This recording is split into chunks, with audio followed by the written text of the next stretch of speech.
Capitaine Rémi, un aventurier hors pair, l'homme aux 1000 vies. Ça y est, je suis arrivé en Laponie, mon défi est réussi, et là c'est mon rêve qui est en train de prendre vie. Avec qui j'avais toujours voulu partir à l'aventure. Alors quand il m'a appelé en me disant avoir envie d'en effectuer une nouvelle avec moi, eh ben j'ai pas hésité une seconde. Quoique, au début j'avais quelques a priori. Moi qui suis un aventurier solitaire, qui ai l'habitude d'effectuer mes périples seul, je me suis posé quelques questions. Comme pour tout le monde, aventurier ou non, l'inconnu nous fait toujours un peu peur.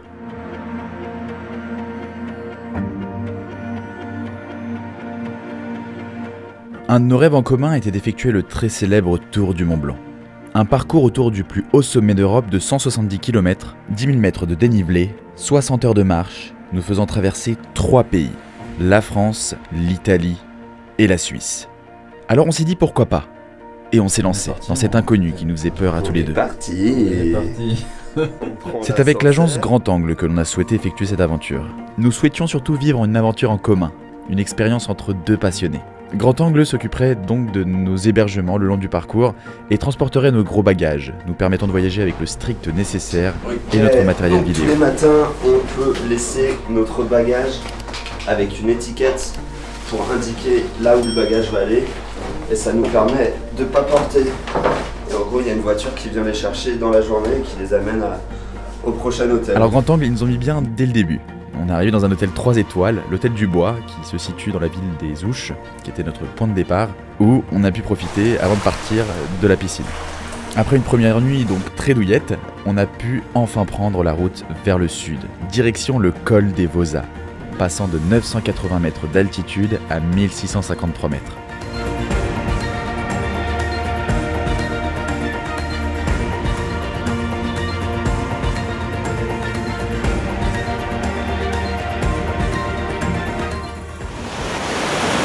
Des petits ponts très sympathiques quand tu passes avec le Tour du Mont Blanc. Tu vas avoir le vertige. Allez!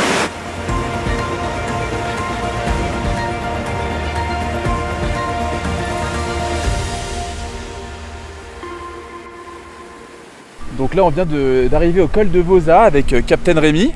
On a monté je crois 600 mètres de dénivelé, on a mis à peu près 1h30.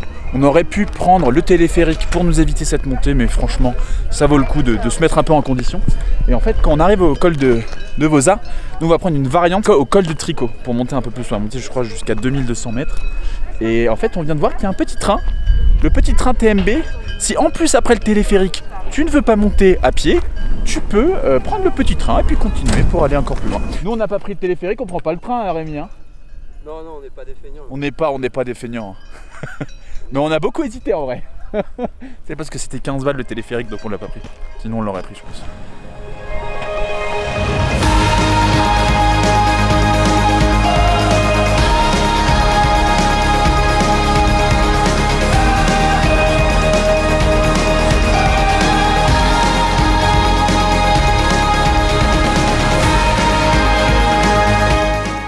À notre gauche, le Mont Blanc nous épiait du haut de ses 4810 mètres d'altitude.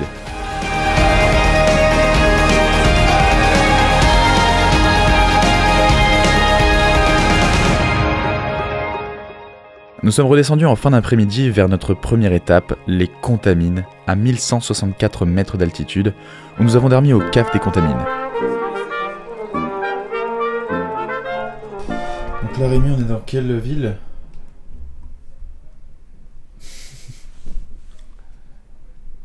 Ho Chi Minh.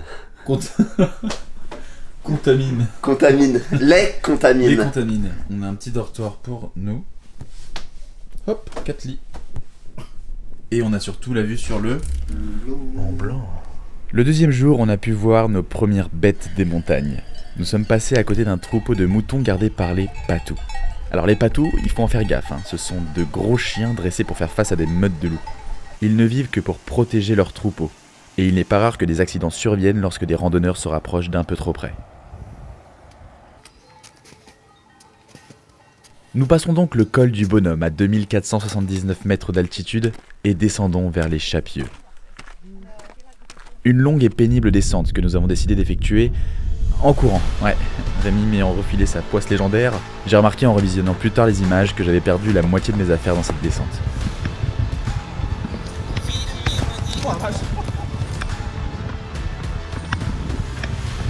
C'est très très technique ce passage, très technique, faut mettre les bons pieds au bon endroit.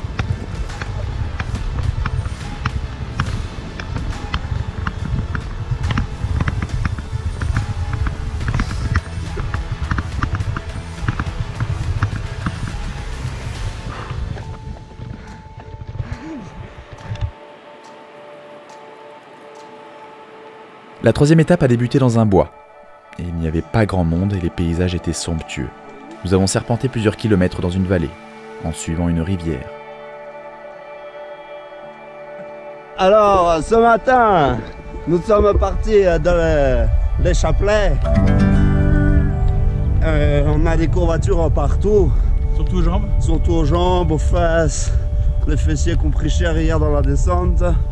Étape de montée aujourd'hui, que de la montée, 1,2 km de dénivelé positif sur une vingtaine de kilomètres de distance. On est chaud patate, Non. on n'est pas chaud, mais on le dit et comme ça, ça donne l'impression de l'être. On est chaud patate. On est chaud patate. Wouh! Avant de débuter une rude ascension vers le col de la Seigne, à 2516 mètres d'altitude, la frontière avec l'Italie.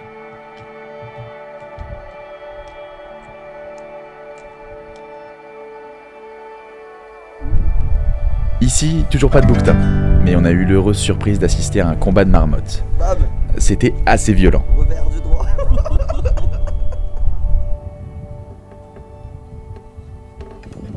On s'est alors pris notre première averse, venant subitement perturber notre pause déjeuner.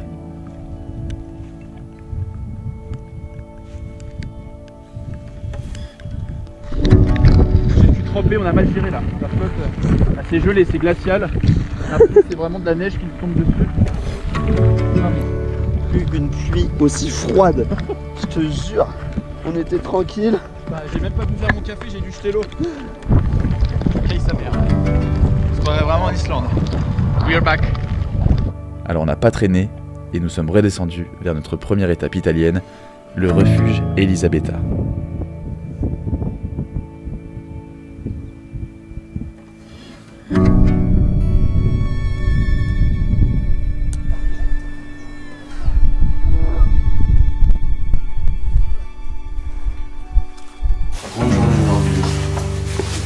Depuis ce refuge, la vue était imprenable sur les environs. D'une part, le glacier de la Laie Blanche, de l'autre, le Val de Vey, situé entre le Mont Blanc et le Monte Berio Blanc, culminant à 3252 mètres d'altitude. Cette nouvelle journée nous faisait un peu peur, car nous avions 2 étapes à franchir en une seule journée. Yeah, I'm completely lost.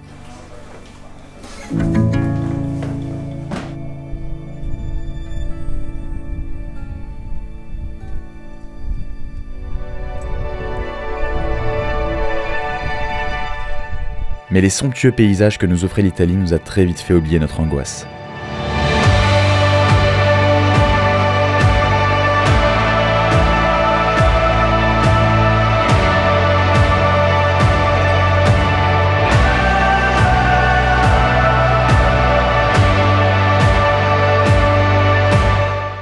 Durant cette longue journée de marche, on a beaucoup parlé, Rémi et moi. J'ai appris à connaître cette personnalité que je n'avais connue que par le biais de vidéos sur les réseaux, et j'ai eu l'occasion d'en apprendre un peu plus sur lui, à quel point lui et moi nous étions pareils. Les mêmes envies, les mêmes angoisses. Comme moi, il a décidé de vivre de sa passion, et comme moi, il se posait les mêmes questions. Cet avenir incertain et risqué que nous avions choisi d'entreprendre me faisait prendre conscience que la passion était plus fort que tout. Profiter du ruissellement d'une petite cascade, plutôt que des bulles d'un jacuzzi. Le son du vent à travers le feuillage d'un vieil arbre, plutôt que le froissement d'un billet de 500 €. Sentir les cailloux sous ses semelles, plutôt que la pédale d'une voiture flambant neuve. En tenant fermement ses bâtons de marche, plutôt qu'une barre de métro. Alors que nos parents avaient décidé de vivre leur vie dans l'unique but de partir d'un point A et d'arriver à un point B plus confortable, nous avions décidé de nous concentrer sur ce qui se trouvait entre ces 2 points et de profiter de l'instant. Car comme le disait le célèbre écrivain Robert Louis Stevenson, en vérité, je ne voyage pas moi pour atteindre un endroit précis, mais pour marcher, simple plaisir de voyager. 3 fois je te l'ai dit, t'en peux plus. De quoi? Un truc comme ci. Quel bâtard. Allez, il pleut un peu moins là. Oh, tu m'as fait peur. Nous souhaitions dormir en tente ce soir et bivouaquer à côté du refuge Elena, fermé à cause du Covid. Les gens se barrent. Mais la pluie est revenue de plus belle.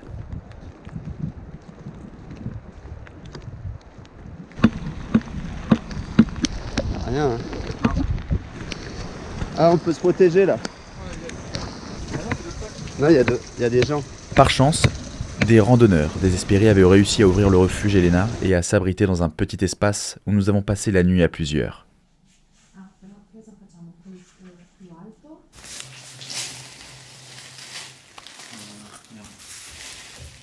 Ça va être bon, je pense. Qu'est-ce que t'en penses, Rémi? Je viens de préparer une petite nourriture lyophilisée. Je ne l'ai pas encore dit à Rémi, mais ça date de l'Islande.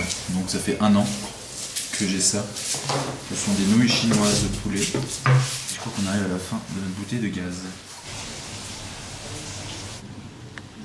Nous avons dormi collés serrés avec Rémi ce soir-là, sur un petit matelas moisissant d'une personne.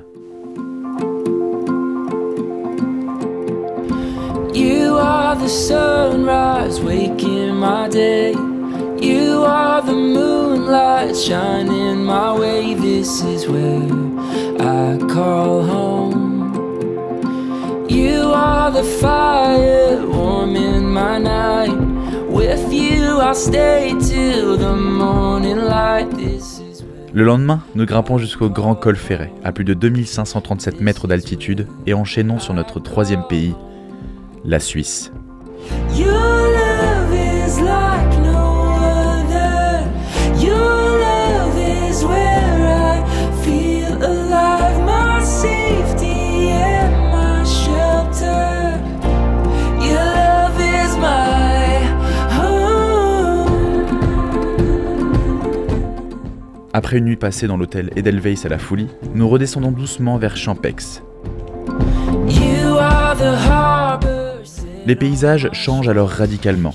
Nous passons de montagnes, névées et rochers à de denses forêts et de petits ruisseaux. I call home when I'm lost at sea in waters unknown. On n'a pas traversé beaucoup de bois depuis qu'on a débuté. Et là, en fait, d'être un petit peu entouré de verdure, ça change. Donc on a un peu une diversité qui est plutôt sympa. I call home. Your love is like no other. Your love is where I feel alive. My safety and my shelter.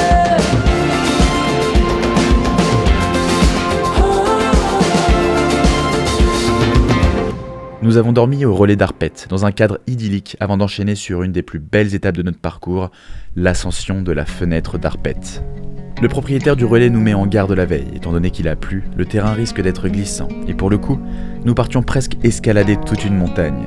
Pour se situer, Champex se trouve à 1460 mètres d'altitude, et la fenêtre que nous devions franchir s'élevait à 2671 mètres d'altitude, presque 3000. Nous décidons alors de nous lever de bonne heure, car nous n'avions toujours croisé aucun bouquetin et on commençait à perdre espoir. Ce jour-ci, nous n'en croiserons encore aucun. Mais nous lever tôt nous a permis de rendre cette étape encore plus grandiose, et c'est seul et en silence que nous avons observé le magnifique spectacle que nous offrait ce jour-là une nature sauvage.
Après une nuit passée au col de la Forclaz, nous remontons à 2191 mètres d'altitude pour atteindre le col de Balme.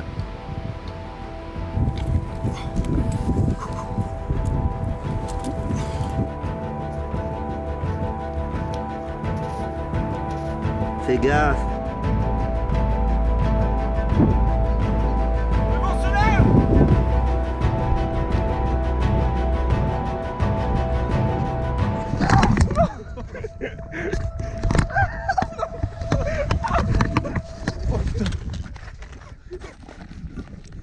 Du coup, j'ai pas retenu exprès.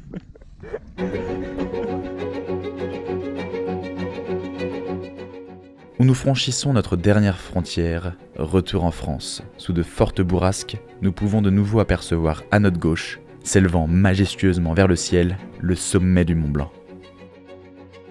Un véritable lien commençait à se créer entre Rémi et moi. Les tabous s'étaient envolés, et nous nous laissions aller dans nos conversations au fil des pas. C'était agréable de partager ce que pouvait m'offrir de plus beau la nature avec un ami. C'est là où je comprenais un peu le sens de cette phrase. Le bonheur est plus fort lorsqu'il est partagé. Alors le partager aussi bien avec toi, ma communauté de passionnés, qu'avec Rémi, un autre aventurier. L'ascension vers notre dernière étape fut une des plus fastidieuses. Le dénivelé positif était très rude, en passant de 1400 mètres d'altitude à 2352 mètres. Pour ce soir, nous avons décidé de porter notre tente et de camper au bord du lac Blanc. C'était notre dernière chance pour voir un bouquetin. Arrivé au sommet, ce fut la grosse claque. On avait une vue imprenable sur tout le massif de montagnes, et notamment le Mont Blanc. On pouvait presque toucher son sommet du bout des doigts. Nous ne camperons pas autour du lac Blanc cette nuit-là, mais un peu plus en contrebas, au bord du lac de Chézéris. Et on a très bien fait, car on aperçoit enfin nos premiers bouquetins. Et c'est en même temps qu'avec Rémi, nos sourires d'enfants apparaissent sur nos visages et s'étirent jusqu'à nos oreilles. On sent même plus la fatigue, on laisse tomber nos sacs, nos bâtons, et on suit sans ralentir, appareil photo à la main, nos nouveaux amis les bouquetins. On assiste même avec joie à un combat de bouquetins en direct.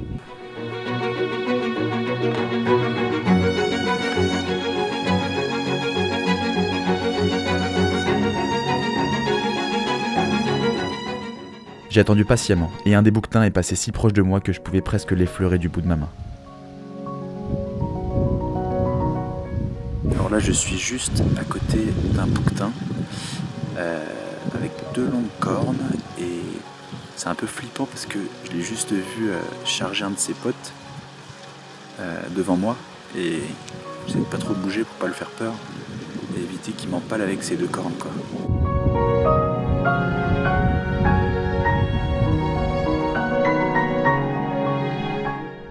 J'ai passé une nuit incroyable, perché à plusieurs milliers de mètres d'altitude au bord de ce lac silencieux, en observant la lumière de la lune se refléter sur le sommet du Mont Blanc.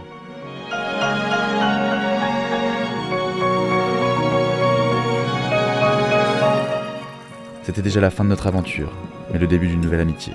Car c'est ce genre d'expérience que l'on ne vit qu'une fois dans notre vie, qui peuvent rapprocher 2 êtres. Moi qui suis parti avec des a priori, j'en ressors grandi d'une nouvelle expérience, celle de vivre sa passion avec un autre amoureux de l'aventure. De pouvoir partager ce que l'on aime par-dessus tout avec quelqu'un qui nous comprend. Et c'est d'ailleurs ça qui me pousse sans relâche à partager mes aventures avec toi, cher passionné d'aventure. C'est grâce à toi que je continue à suivre ma passion.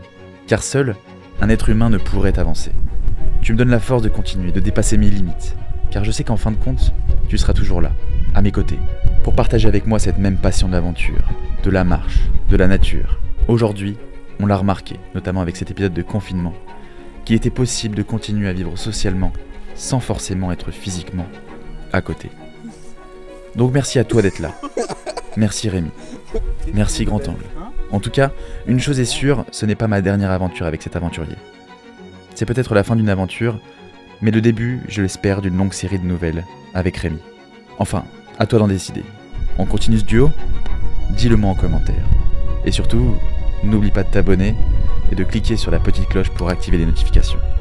Je te mets aussi dans la description de ma vidéo tous les liens dont tu auras besoin, et notamment un lien vers mon article de blog très complet sur le tour du Mont Blanc qu'on a pu effectuer avec Rémi.